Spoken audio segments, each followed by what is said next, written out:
Բարի լույս, որտեղ են գտնվում աշխարհի ամենահարուստները։ Ըստ Ինդոնեզիայում գտնվող կազմակերպության,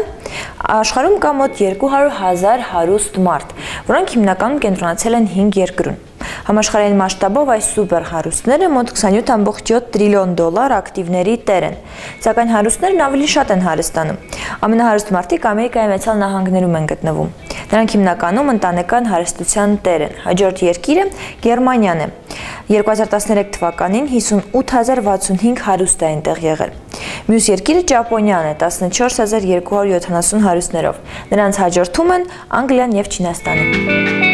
Նախագահ Սերժ Սարգսյանի հրավերով այսօր երկօրյա այցով Հայաստան կժամանի Վրաստանի նախագահ Գեորգի Մարգվելաշվիլին։ Այսի շրջանակներում նախատեսված են Գեորգի Մարգվելաշվիլու հանդիպումները Հանրապետության բարձրագույն ղեկավարության, ինչպես նաև ամենայն հայոց Գարեգին II կաթողիկոսի հետ։ Վրաստանի նախագահն այսօր կայցելի նաև Ծիծեռնակաբերդ և հարգանքի տուր կմատուցի զոհերի հիշատակին։ Բրիտանական ֆիլմերի 12-րդ փառատոնի շրջանակներում այսօր կարող եք դիտել «Ես ասեր հսկան» ֆիլմը Մոսկվա կինոթատրոնում ժամը 17-ին անգլերեն, իսկ ժամը 20-ին հայերեն ենթագրերով։ Մարտի 1-ից ֆիլմերը կցուցադրվեն Նայիրի կինոթատրոնում, իսկ վաղը փետրվարի 28-ի ամբողջ օրը ֆիլմերը կարող եք դիտել Cinema Star կինոթատրոնի սրահներից մեկում։ Երևանում այս պահին զրոյից բարձր 2 աստիճան է, ծանոթացեք եղանիկ տեսությանը ամբողջ Հայաստանում։